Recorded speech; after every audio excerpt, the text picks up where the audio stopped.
This is really where the franchisee is taking a step back, working on the business, not in the business as much. By wearing all the hats, you get to experience all the roles. You gain a better appreciation. You learn the business much faster, help you scale, and then figure out the roles that you're most comfortable with, that you'll enjoy the most. If you're ready to, make that transition to business ownership or want to create that safety net, there's been a lot of downsizing and you want to really protect yourself in the event of the next layoffs, give us a call. Welcome to the Franchise Freedom Podcast, where you can escape the corporate trap through franchise ownership. Here's your host, Giuseppe Grammatico, the Franchise Guide. Welcome to the Franchise Freedom Podcast. I'm your host, Giuseppe Grammatico, your franchise guide. Thanks for joining us today, the show where we help corporate executives experience time and financial freedom. We have a really exciting show for you today.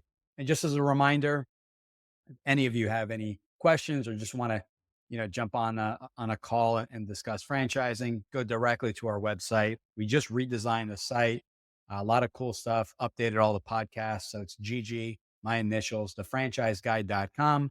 Take a look, tons of resources. There's a search option there for the podcast and blog. If there's a specific topic you're looking for, I'm more than glad to sit down.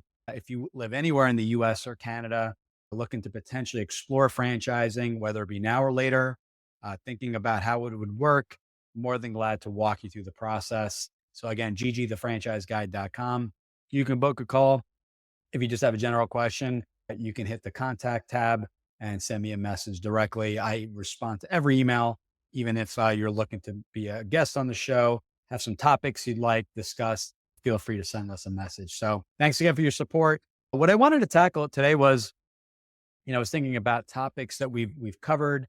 And then I've had, I would say the last 3 or so weeks, quite a few questions around full-time versus part-time ownership in a franchise. You can also be called owner operator versus semi-absentee or an executive model. So wanted to really cover that topic because there's a few things at play and would like to, I said, you know what, I explain this over and over again. This is probably really beneficial. So since the questions are out there. So number one, what is better, full-time or part-time? It depends.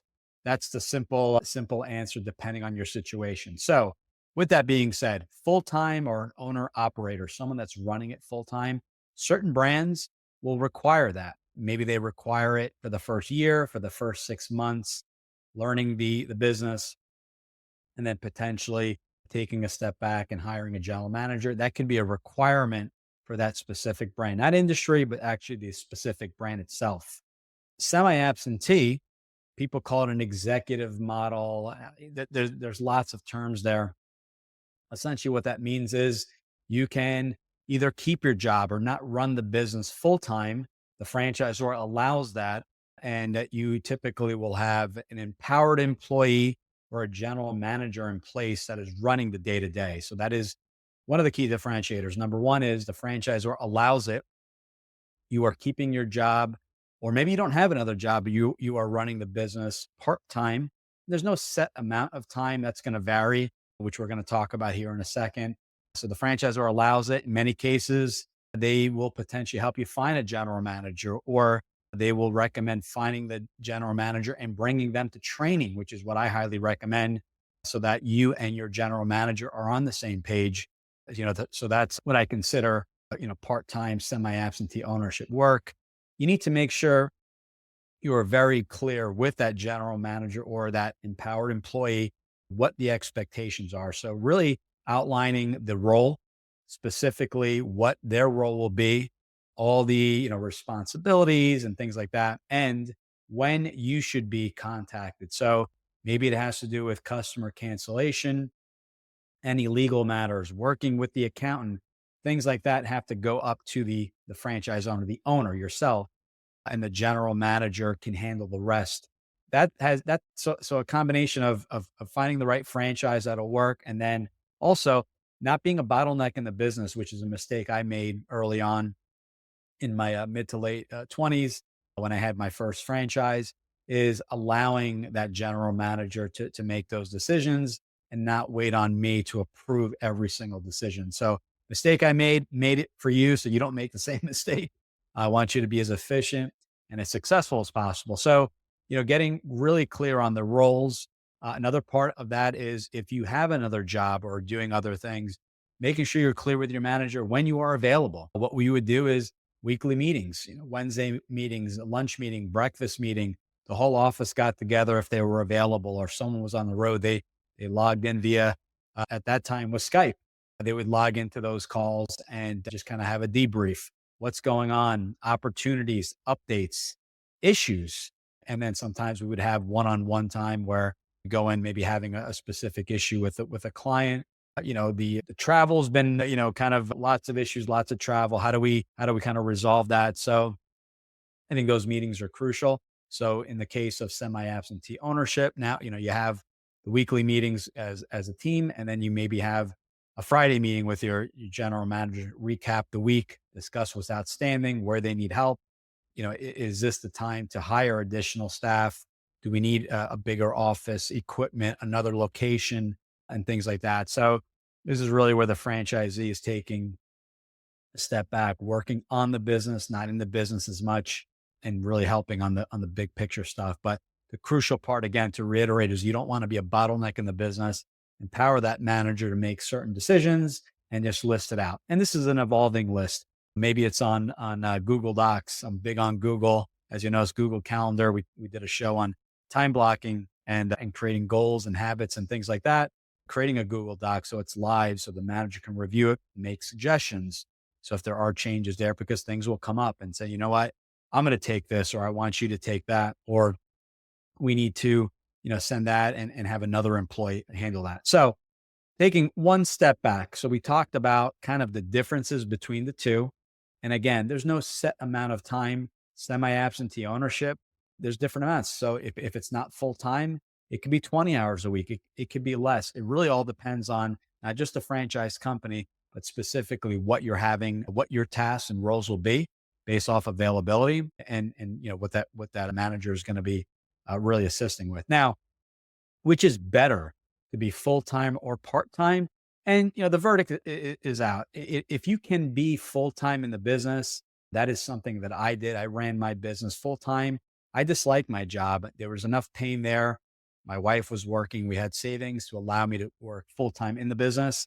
There's definitely a benefit there. Number one is you're going to keep the costs low because you are also the general manager.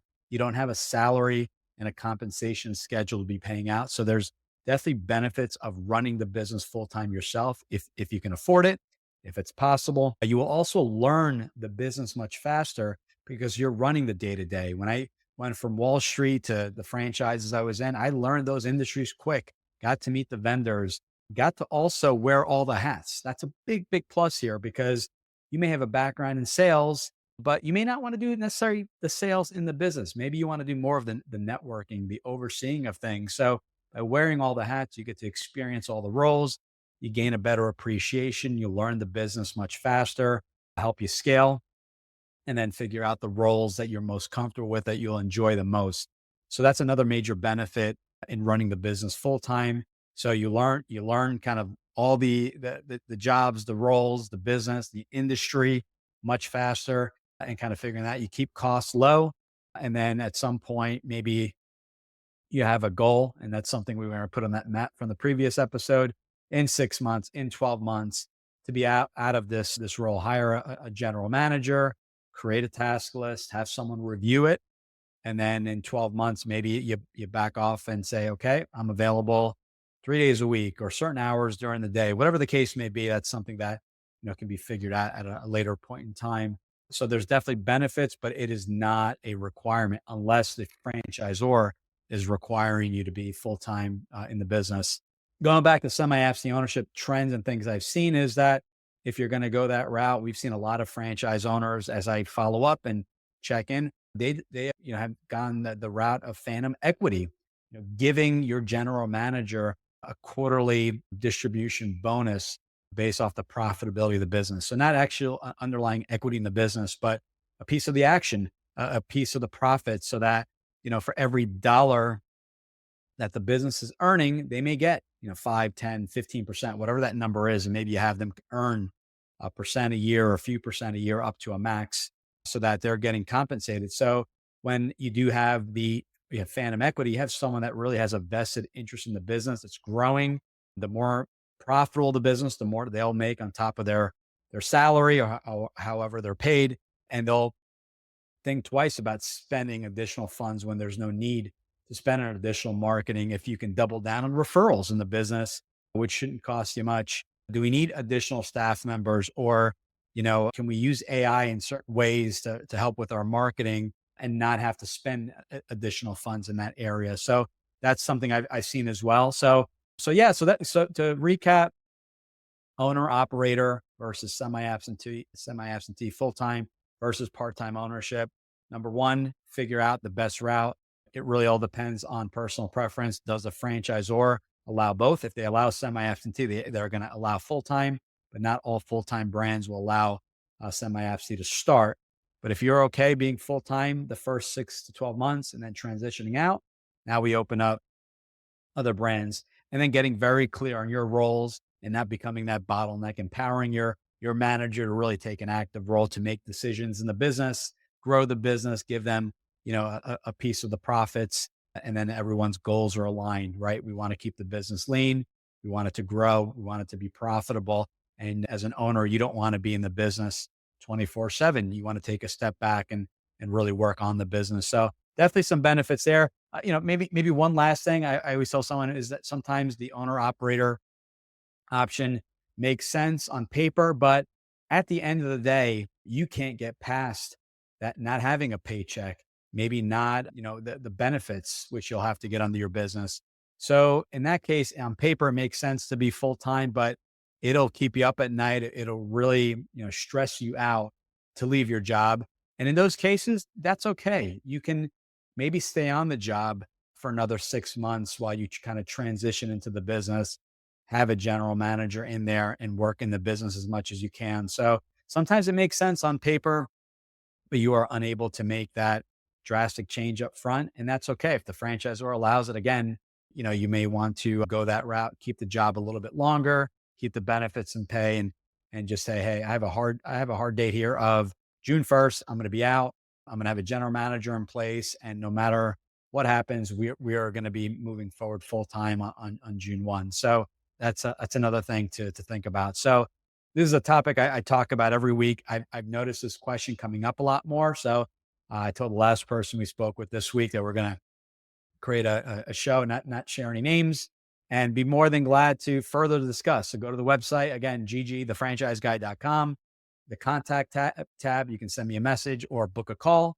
There's some questions on there about franchising. We'll have you answer before booking the call, and we'd love to hear your feedback, additional questions, additional scenarios, and things like that. Be more than glad. If you want to get into partnerships and kind of multi-territory, multi-location, more than glad. And that's the purpose of those calls, is to take a deep dive and see if it makes sense. Just say, in general, if a franchise makes sense. So again, thank you for your support. Thank you for your questions.